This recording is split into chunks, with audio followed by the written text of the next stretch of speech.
Okay po, I'll Basta share my screen. may Miss Mirna. So, ayun po, as nakikita na po ba yung screen? Hello po. Yes, nakikita mo. Okay. So today po papakita po natin yung annual report generated by the system. So, the general extraction po no before natin pasadaan, number one, yung disaggregation po ng mga items like for trade and other receivables, as well as yung mga other pertinent notes. For example, if we set yung mga depreciation policy natin, nakalagay na rin po dito. Andito na rin po yung name of directors, as well as yung date of appointment nila, and other details po na need. So ito po.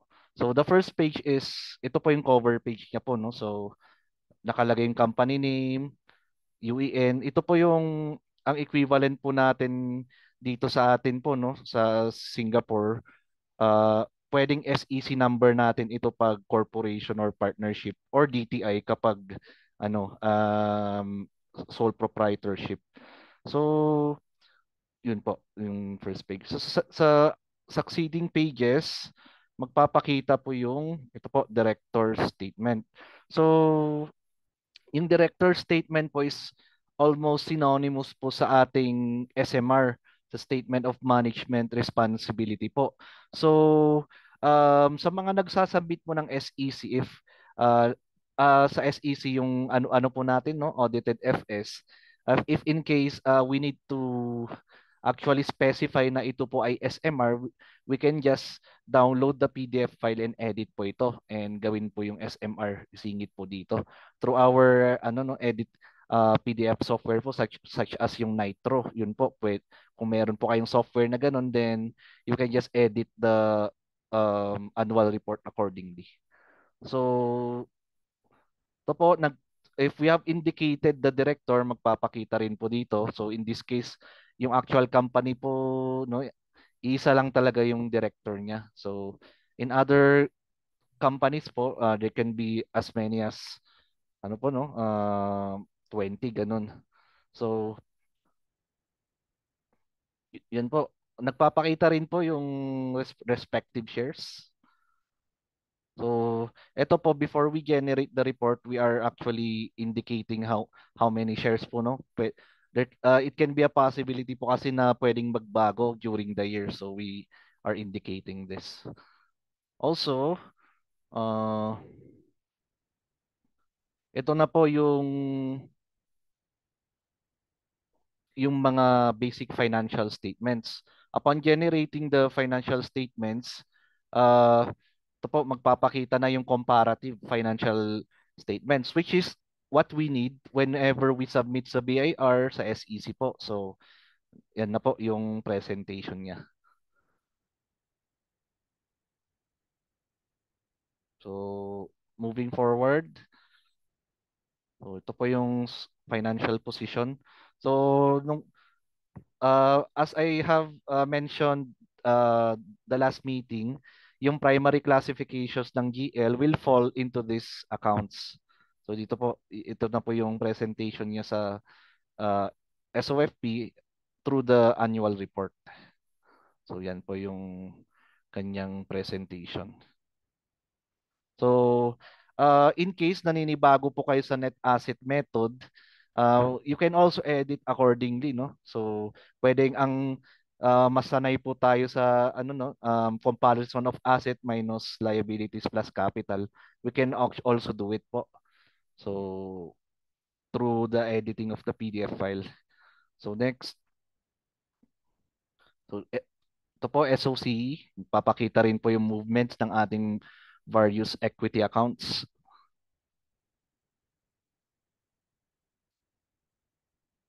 And then meron din po statement of cash flows.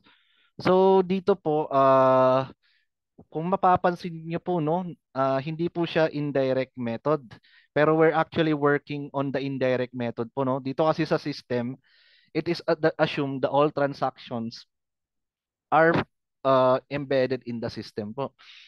So since kukunin niya ng lahat ng nasa system, then it's able to trace these amounts. Pero we're also working on, kasi alam ko karamihan naman po sa atin, no, kapag nagpre-present ng cash flow, especially sa operating activities na presentation, we are using indirect methods.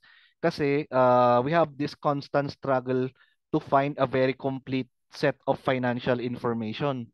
So ayun po, uh, it is on the process po ng enhancement na ipakita po natin yung indirect method po, no? So, for now, this is the presentation ng cash flow, naka-direct method po.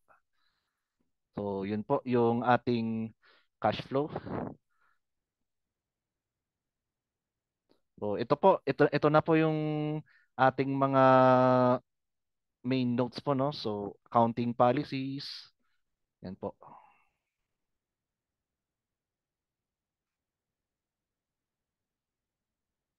So, ito pong mga ito, no, preset na po ito. Tapos, ito po kung makikita nyo, these are the ones that are varying depende sa ano po, no, sa pag-set po natin ng financial period.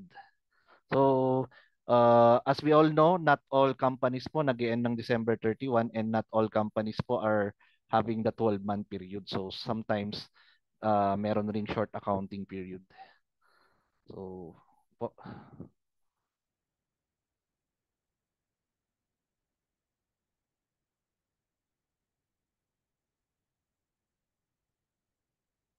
Yan po. So dito po kung nakikita nyo yung mga items, so for example sa trade and other receivables, ini-indicate niya po yung measurement po natin, no? So at amortized cost. And then as well as sa PPE. So and among the other items. So yan po. Again, we can also edit some of the details here. Um, ipapakita po natin soon yung if meron na po sa Philippine side po, no, yung how do we edit mismo, kasi dito po we can either edit sa PDF file or we can edit sa system. It is also possible. So yan po. So ito yung GST po pagka ano na tayo po, no, sa Philippines magiging VAT na ito.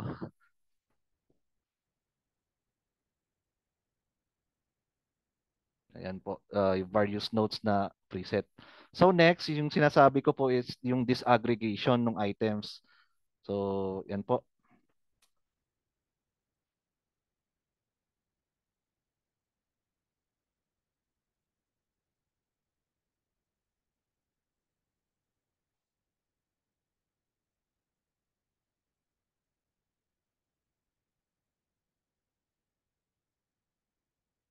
Yan po.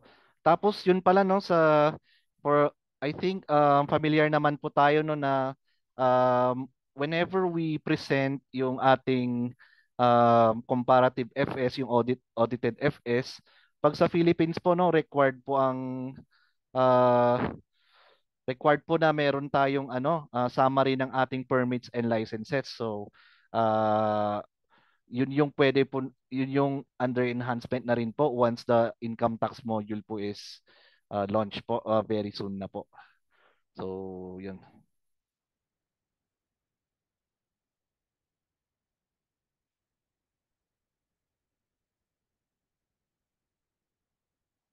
So ito po, no, sa Singapore po meron silang reconciliation po kasi 'di ba, as mentioned po, no, there can be variances between the accounting income versus the taxable income. So ito po yung sa Singapore. Pero sa Pilipinas po, no, I think we're on the process po on how to present it in a way na tailor-made po for Philippines kasi ito um, although the wordings are different, we can actually say na it's almost the same po, no, sa reconciliation ng ating uh, taxable income and accounting income.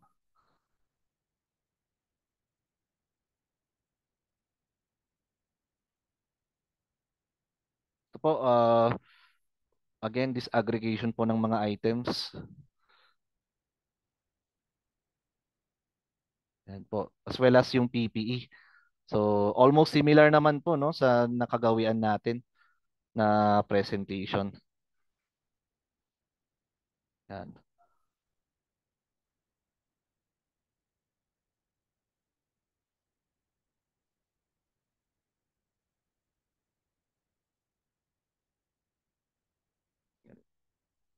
Yan po. So what else do we have here? We also have yung sa portion ng related party po, no? So, under the current setup, ito yung continuously ini-improve kasi po sa company po talaga, no? Marami pong there can be many related party transactions and as we all know, it's one of the required disclosures. So, dito po, key management personnel and related party transactions. So, yan po. So for now, ma-extract niya na po yung ano po, yung create nating mga payables and receivables po. So other disclosures, we can input it manually if we need to disclose important information through the editing. So yun po yung sa ating financial annual report. So before po tayo mag-proceed, meron po pang questions.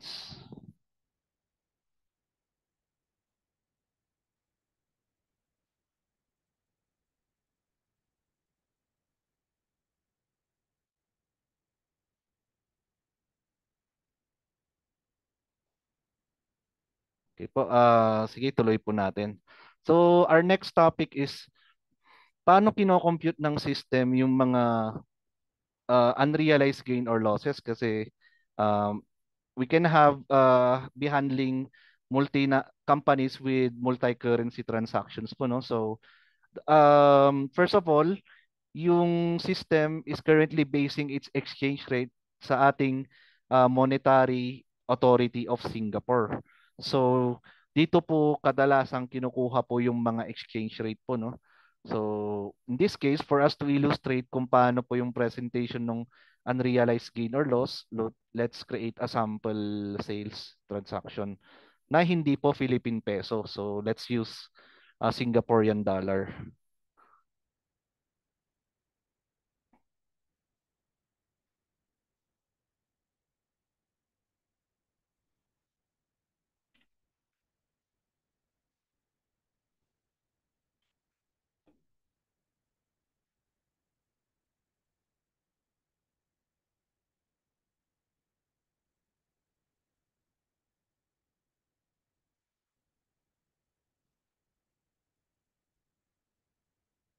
So ayan po, after we've verified the information, save and exit. Ayan po.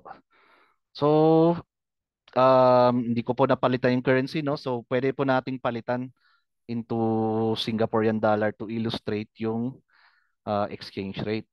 So, kung mapapansin nyo po, no, nag-auto-populate po whenever we select various currencies. Ayan po, na based sa MAS, ano po, MAS website. So in this case, 42.51. Uh, so let's verify na ito po talaga is based on MAS Singapore computation. So dito po sa MAS website nakalagay 2.3516 per 100 units. So in order for us to get the exact exchange rate, so 100 divided by 2.3516.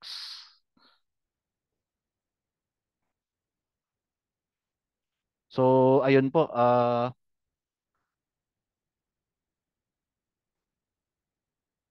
42.5242 po yung kwan, no? So hindi po siya sakto. So let's try.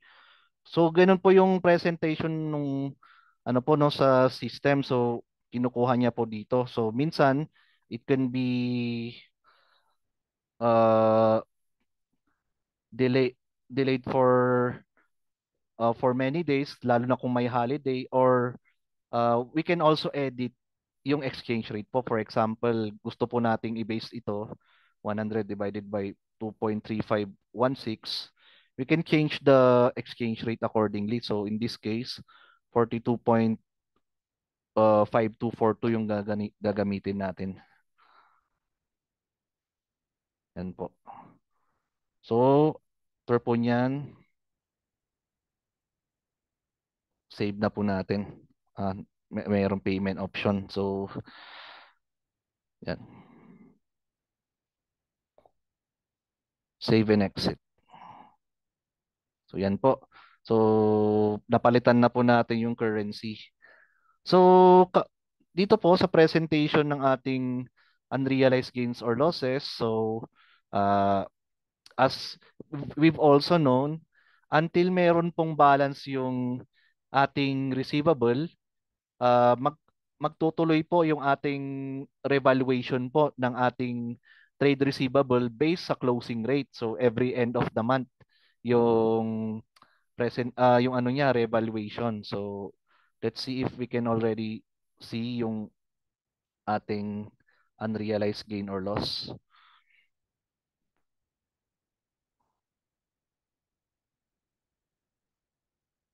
So ayan po. So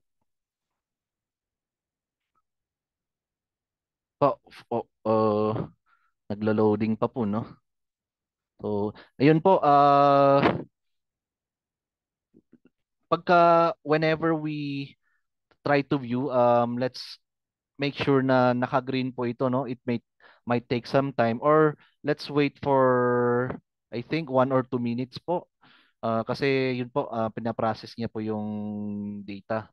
So, yun po, while waiting, we can create a sample purchase to illustrate.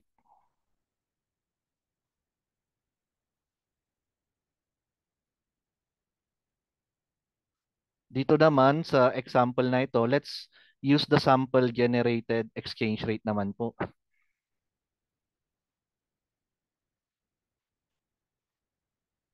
So, this case 90 ulit po yung gamitin natin. And then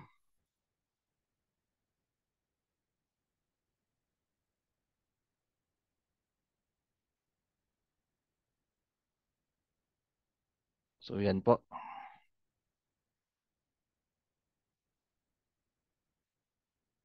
And we've created na po yung transaction.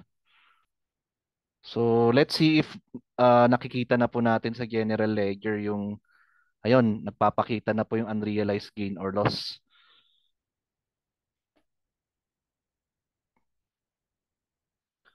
So under this option po, no, sa ating GL, we can filter columns para po mas makita natin yung entries na gusto lang nating columns na gusto nating makita. So ayun po, as you can see po, no, monthly po yung revaluation niya. So yun po yung presentation. So in case nagtataka po kayo bakit po dalawang line item yung nagpapakita.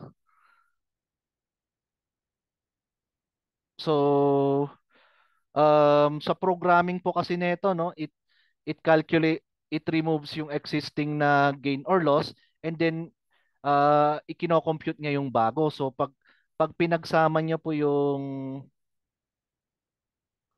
uh, let's let's take yung February 28 as an example po.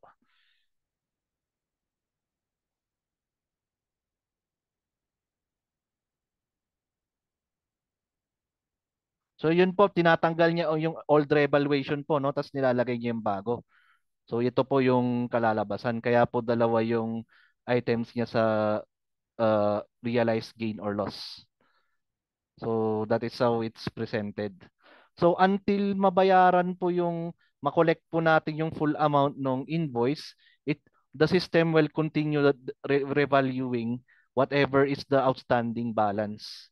So yun po, halimbawa may 50 pa pong natira dito, and then we uh, nagsettle po tayo ng 50 pesos sa, for example, June 30 po, no? So July 1 onwards, magre-revalue po yung system on the remaining balance. So yun po yung presentation niya. sa ating GL. So yan po.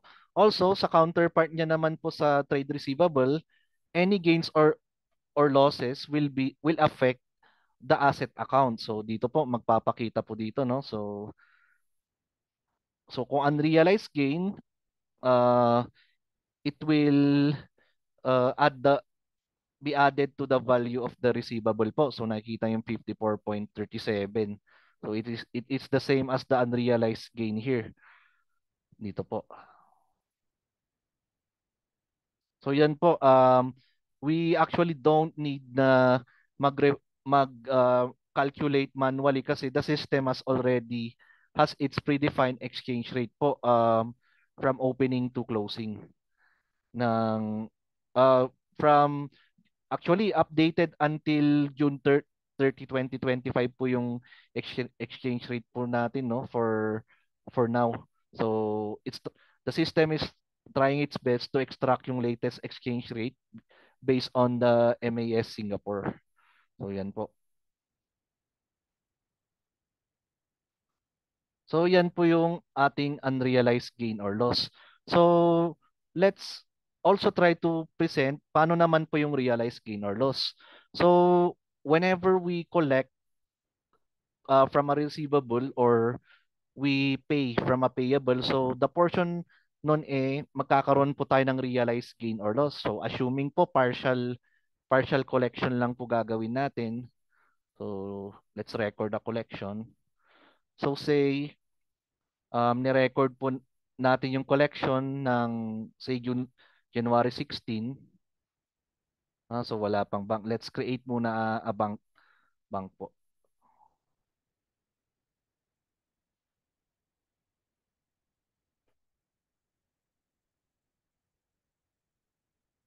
So let's create a Singaporean bank to illustrate po yung ating example. So for now, auto-populated po, no, yung ito po yung mga listahan ng Singaporean banks, and in the future maybe we can enhance also auto including in the drop down options po yung mga bangko sa Pilipinas. So yan po. Let's just put some information here and then click save. Yan po. So let's collect po yung invoice partially.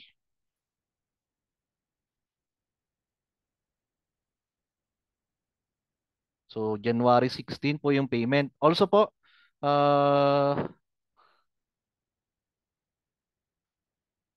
um, kapag po nagse-settle po tayo, no, whatever is the exchange rate on the settlement date will be used po. So daily po, no, it's not used for now. It's not using the average rate for the month. It's actually using the exchange rate um, on the date of settlement, yung makukuha po ng system. So yung ating exchange rate po dito sa January 16 is different from January 1. So in this case, uh, let's collect half of the amount. So yan po, meron po tayong remaining balance. Yun.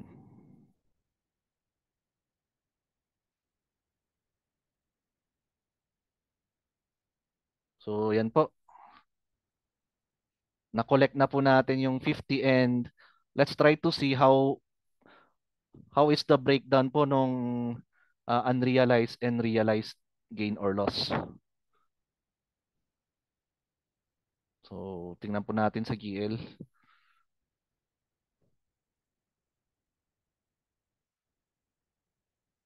So, realized.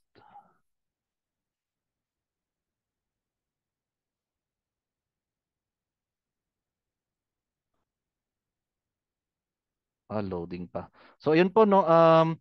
Kapag po nagkaroon tayo ng unrealized gain or loss, the next month po uh, dito po sa ating uh, ginawang transaction, since the amount of 50 was already collected, on the next month sa February, ang mare-revalue na lang po is this amount po, yung 50 pesos, yung outstanding.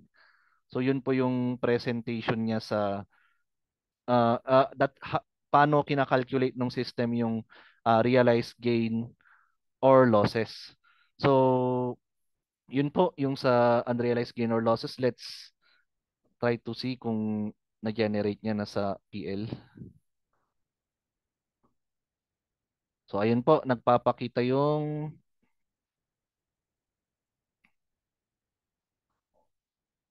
forex loss. So, wait lang po ah.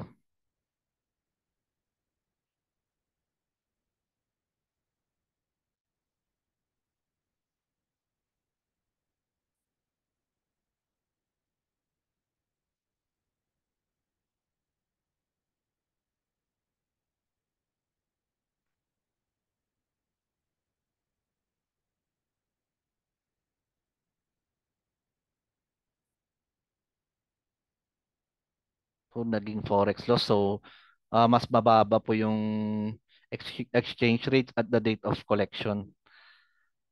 So, ayan po, no? Hmm.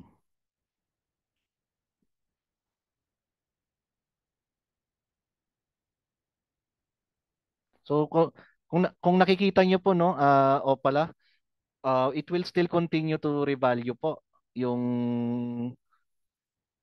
yung remaining balance. So, similar for purchases and sales. So, tingnan lang po natin kung na-display niya na po fully.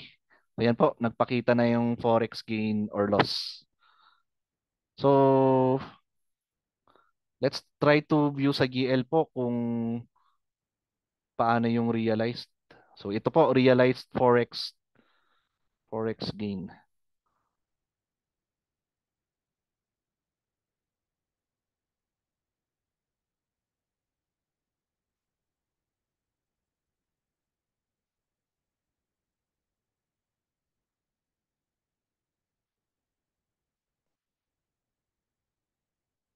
So, let's filter po yung data. Ayan po. So, as we can see here, nagpakita na po yung ating realized forex gain on the date of collection. So, ito po yung ano niya po, no? Presentation niya sa DL. So, kapag po ano no, as mentioned on the next period, it will continue to revalue the remaining amount. So, yun po yung ating realized gain or loss. So, yun po. So next, we will actually discuss, for example naman po, we have invoice na we want to classify as doubtful or uh, bad. So dito po no yung terminology po natin uh, sa ating system, kapag po doubtful, the accounts receivable is still in the recording of the financial statements. Yun lang yung net realizable niya lang value lang po yung mababawasan. Pero kapag write off po no talagang pag bad, it's synonymous to write off po. So let's illustrate po yung ating write off or classification of expenses as either doubtful or bad.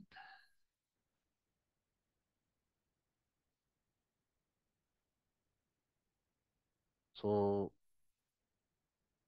say January 16 po no. Yan.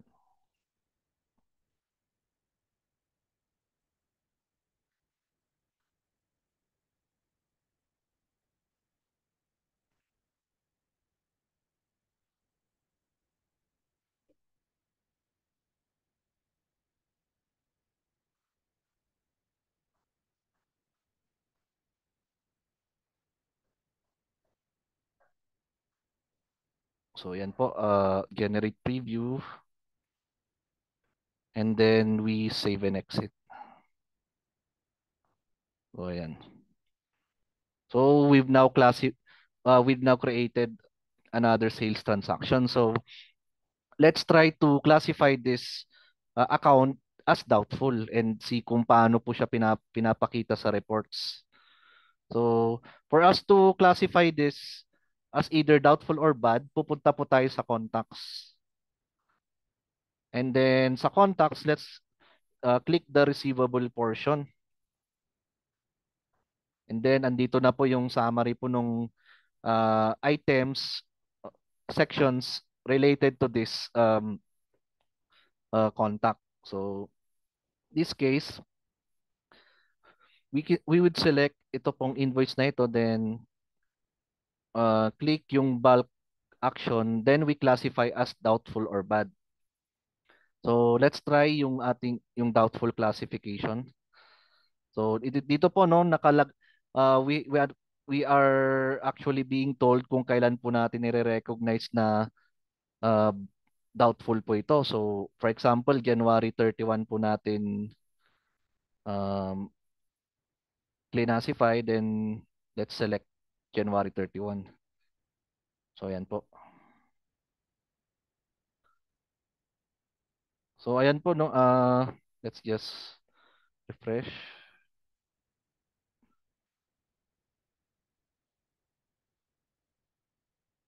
Doubtful debt. So yung pong doubtful debt no nagpakita na po no. Ito po yung classify natin. So ang classify niya pong doubtful debt is the remaining balance po. So ito po this would decrease the net realizable value ng AR. So let's see sa reports po. So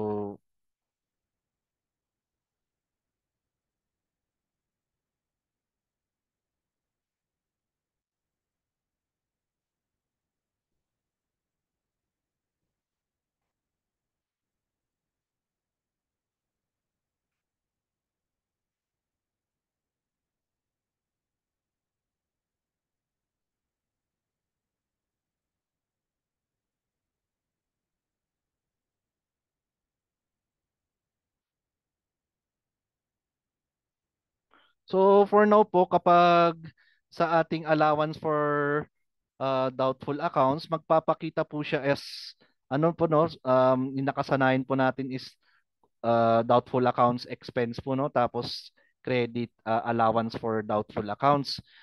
But sa ating current system po no, yung mga contra assets such as yung ating allowances, ito po meron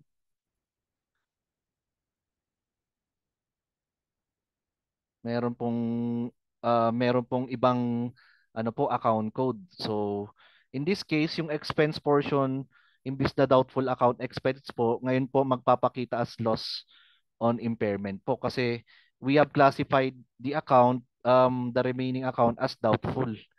So yan po yung initial presentation niya ng ating doubtful accounts, and yung kanya namang pong credit is ito.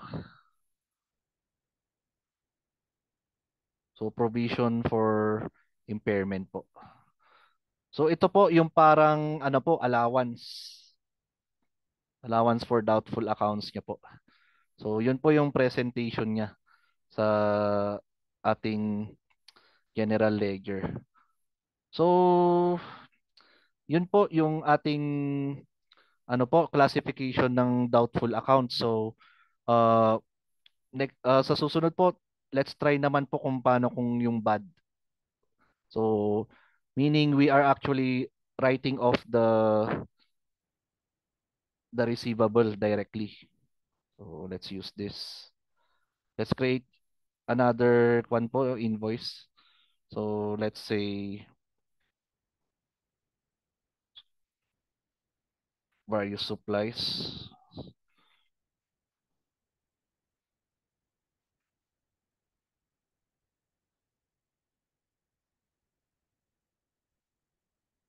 About 300 po.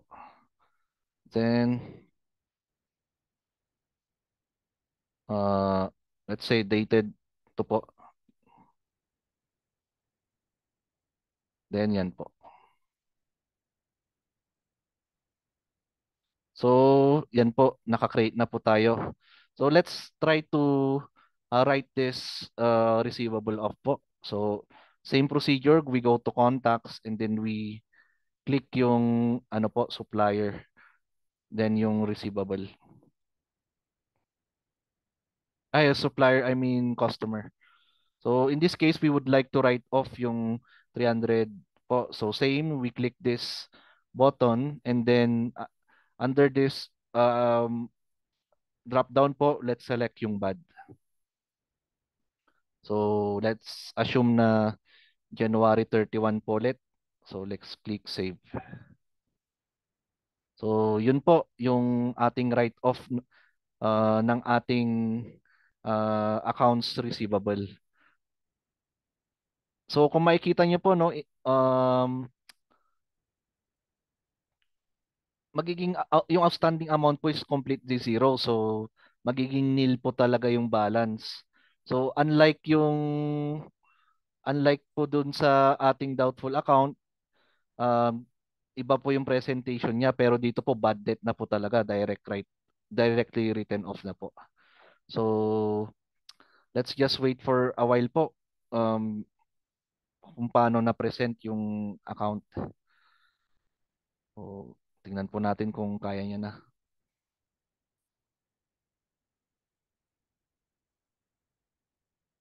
So, nagpapakita po yung various accounts po dito, no? So, nagpakita na po yung loss of impairment doon po sa ano yan, sa ating isang account. So, let's look sa GL to examine further kung paano po presented.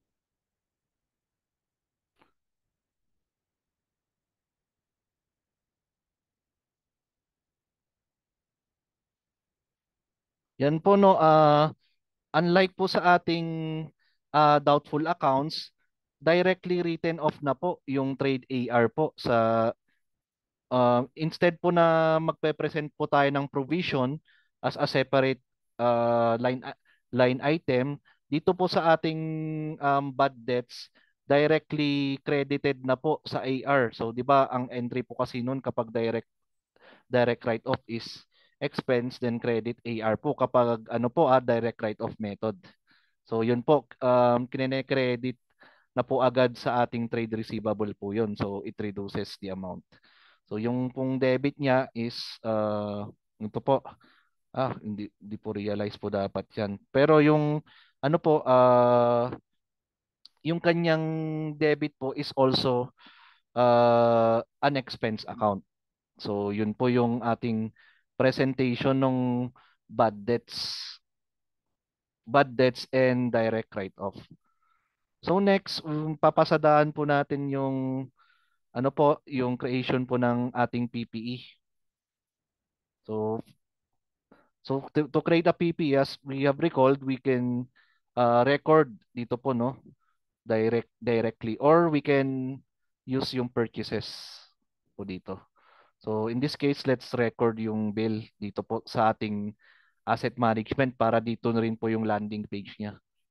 So ito po. So let's create a sample PPE. So lagay na po natin sa February. Then kunyari ito rin po. Then PHP. So let's say office equipment 20,000. Then we classify po dito. So pwedeng i-type or we can select here po. So then we click save. So yan po. Na-create na po natin yung ating purchase bill and makikita po natin yung created na um, PPE dito po sa management, then click assets. Then since equipment po yung pinili natin, then this is where the section where it belongs. So yan po, magpapakita na yung ating ano po, uh, PPE created. So for now, for equipment, it is preset at 36 months. So dito po, as mentioned po, yung ating mga depreciation settings, we can actually edit it here sa business profile. And then, dito po sa operation settings. So yan po. So ang ibig sabihin po nung nandito po, so for every class ng for every class of this type of PPE, pare-parehas po sila uh, ng useful life na ating isiset po. So this is for bulk classification. So in the options, we can also edit po, no? For example, hindi naman po siya nabilang sa 36 months. Um, it can be, the useful life can be longer po. So yun po yung ipapakita natin mamaya how it's done. Pero dito po sa ating operation settings, this is pertaining to the classes po of classes. Lahat po ng computers and applications, pare-parehas po yung kanyang default po na useful life. So in this case, um, let's illustrate po muna kung paano na-compute yung depreciation. So yan po, naka-preset po ng 36 months. So whenever we select the date, nagbabago rin po yung ating depreciation po, no? By the way, this column represents po yung ating accumulated depreciation. So for example, if we select January 31, wait, February pala po noon yung create natin. So let's select February 28. So yan po, nagpapakita na po yung ating PPE. So how it's calculated po is 22,400 divided by 36 months. So kung mapapansin niyo po, no, hindi niya po nilalagay yung butal. So the system computes it as rounding down po yung computed depreciation rounded down. So kung 622.2, magiging 622 po. So what happens po sa butal?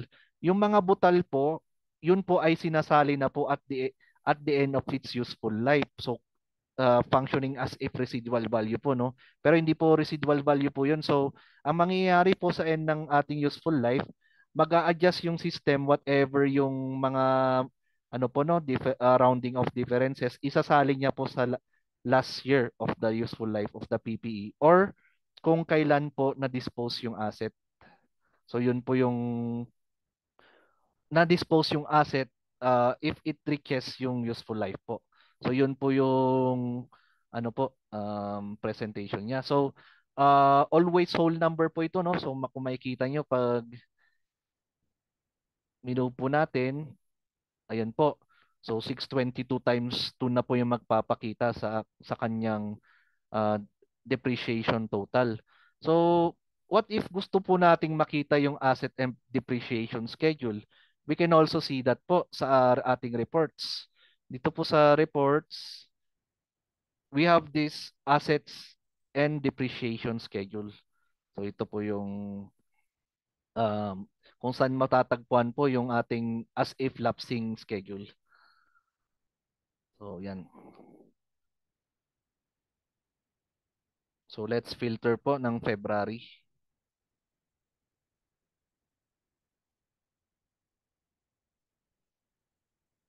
So yan po. Ito po yung nagpapakita sa ating asset and depreciation report. These are the information showing.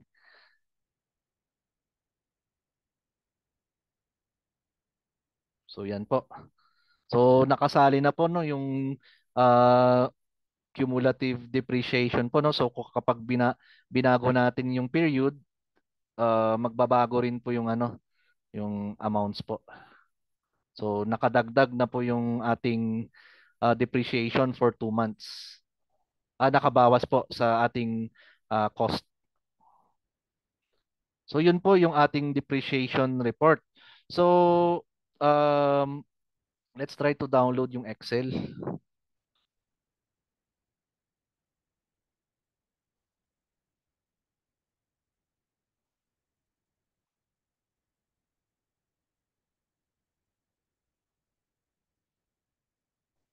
So as we download yung Excel po, no, nagpapakita po lahat ng mga sections. So since wala naman po tayong nilagay dito sa portion na ito, then let's just proceed directly po dito. Ayan po. Yan po yung presentation niya sa ating Excel sheet.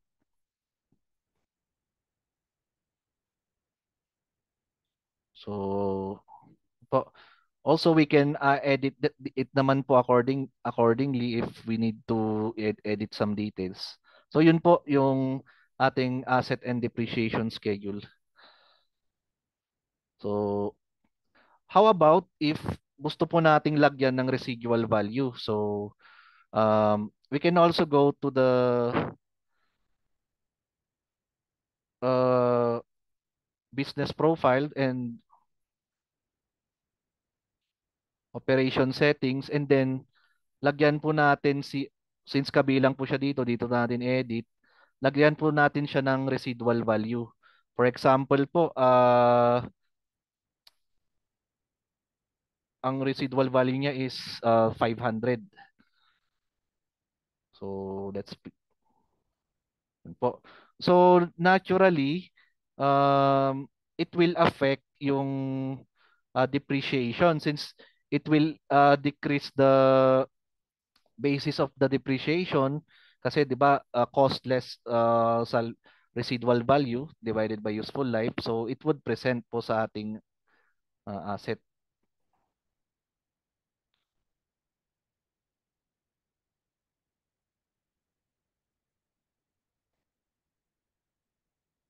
So let's save po para ma-incorporate.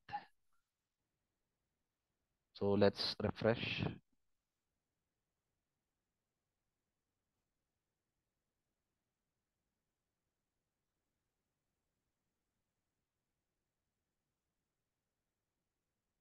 Nagkakaroon.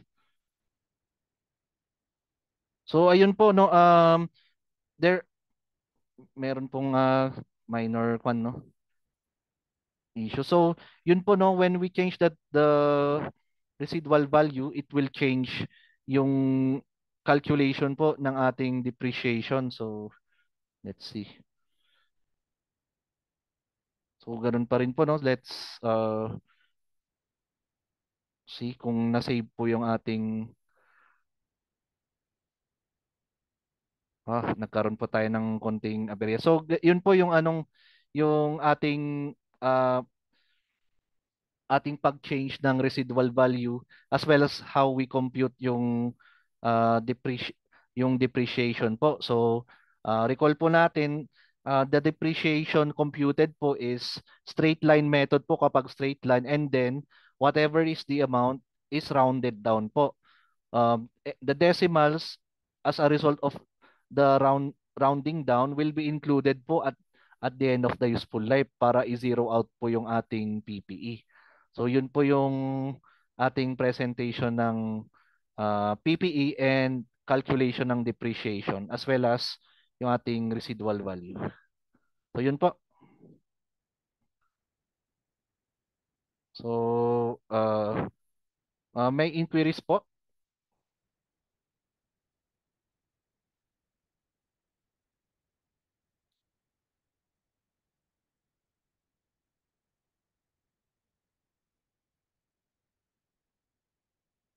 Hello po.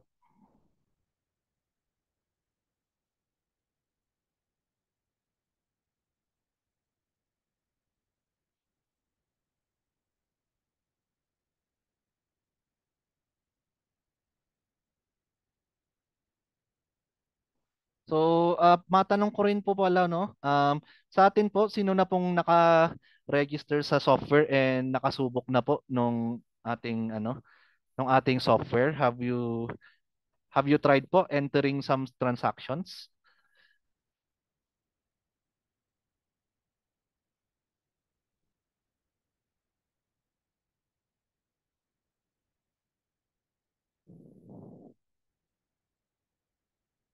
So, yun po. Okay. So, ayun po, hopefully po makapag-try na po tayo, no, sa Automate website. So, again sa mga hindi pa po nakano, I'll share the link na naman po so that you can register. Ito po, sinend ko na po. And yung mga hindi pa po naka-receive ng chart of accounts, so I'll send it again.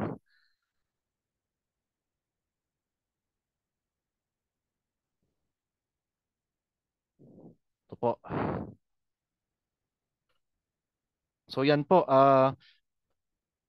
sa mga hindi pa po naka-receive, then you can browse through the chart of accounts and familiarize po sa mga accounts po na ginagamit. So again po, yung mga primary classifications dun po sa ating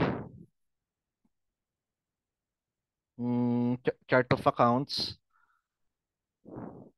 So ito po primary, this should constitute po yung balance sheet. So but whenever we do sales and invoice transactions, yung tertiary po yung nagpapakita. Uh, Yun po yung purposes ng classification po, no? And also sa mga bago po, we also do have custom classifications, but it is limited po sa ating sales and expenses. And ang magbabago po is yung tertiary classification. So yun po. So that concludes po yung ating discussion for today. So yun po.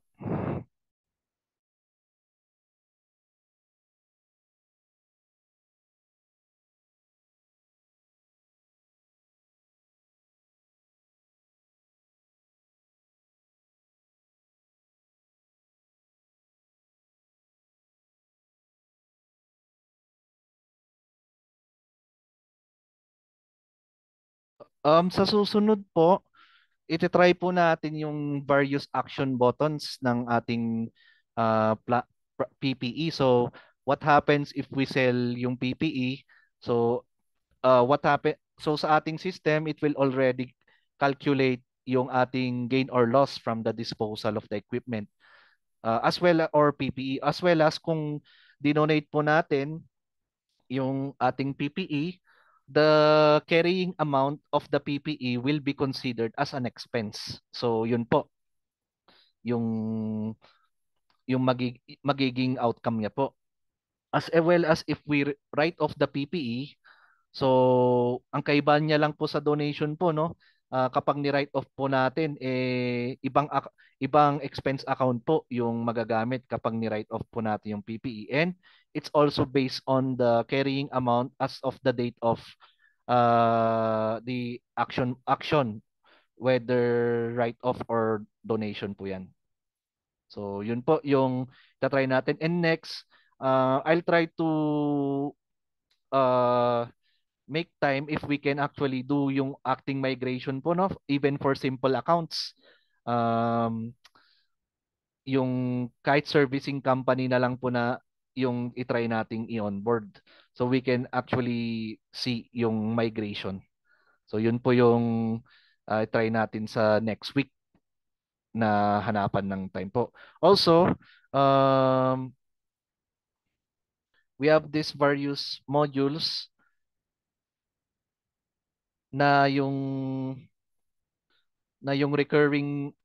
how do we account for yung mga monthly defined na monthly expenses natin. So we have the module called recurring transaction po, and we'll try to discuss it next week po, and we'll put a certain uh, schedule po. So yun po yung ating ano po pag-uusapan next week. So any other questions po?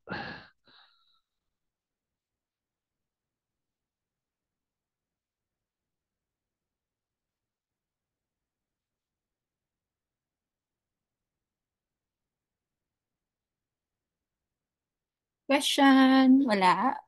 We can adjourn, class. Opo. So, yun po. Okay, next week, Edward, ano tayo ulit? Anong tingin mo? Uh, Pwede naman po na 4 o'clock. Ulitin kaya natin yung invoicing. Gusto, sa mga hindi nakapunta para mas buo yung process. Gusto mo? Sige po, ma'am. And yung sa invoicing po natin, gagawin po natin both yung functional currency and yung non-functional, meaning yung multi-currency para mas complete po. Pwede po, pwede. Sa Yan. next week. Kasi may meeting kami ng 4. Again, dito sa lahat ng umaattend, meron kaming plan dun sa mga kagaya yung tawag namin dun campaigners. Ang plano sa mga campaigners is, yun nga, plan namin magkumita din kayo. Yun talaga yung initial. So, inaayos lang namin yung magkakaroon kasi ng website na matatrack namin yung mga activities nyo para you can earn as well. Makikita nyo doon na kapag every time nagpo-post kayo or kasi mas madaling mag-post ng something sa social media na alam nyo yung sinasabi nyo, tama ba? Pero Tama that po. post is paid. So, it creates kasi awareness dun sa mga nakakabasa ano yung magagawa ng automate para sa accountant at sa business owners. So, paid yun inaayos lang namin how much is magkakaroon to ng, ang suggestion namin is weekly payout or a week after. Parang ganon. So, magkakaroon kayo ng parang portal na makita nyo yung performance nyo. So, yun yung suggested namin. May meeting kami ng 4, mga pina-finalize na lang namin ngayon. Soon. Kaya yung mga nauunang nag-a-attend dito, ang nakikita kong path is either maging trainer kayo someday like ni Edward, o may client kayo na gagamit nito, or kumita rin kayo under subscription. Hindi ko alam kung ano pang pwede nyong ma-maximize dito sa software. But eventually, rest assured na you will earn income. Kasi para kasi kayo yung unang gagamit at early adapter. Okay ba yon? So kaya dapat tuloy-tuloy yung training natin, Edward, no? Tapos magkaroon sila ng access. Opo. For now po, pwede po nilang i-try for free and yun po, maki-coordinate po tayo kay David po on how we can give yung voucher po no for certain users po, di ba? Oo, Like para yung like we did sa ibang account, sa ibang mga kinausap na po natin. Para po mas makita nila yung features ng system.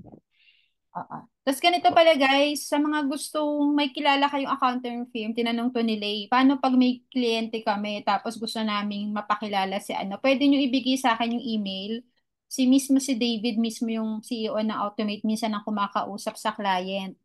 Actually, sa tatlong dinala ko na accounting firm, lahat positive ang feedback. Lahat sila bibigyan ng voucher at gamitin yung software.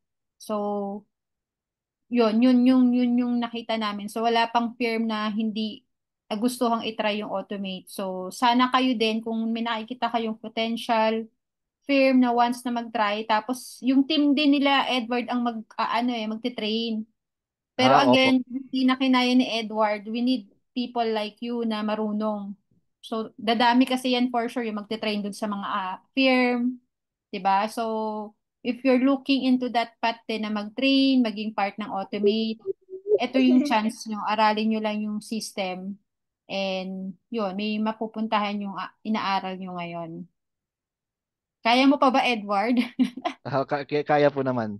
So ito Ayan. po no sa ito po may inaayos po kasi no sa kung makikita nyo po, so I would like to ask mag-dispensa po sa mga bugs. So ganun po talaga sa system, so bugs can happen and sometimes we have to fix yun po no. So sa mga ganun po na may nakikita tayong mga something unusual, yun po, doon po papasok yung coordination natin sa developers in order to fix those bugs.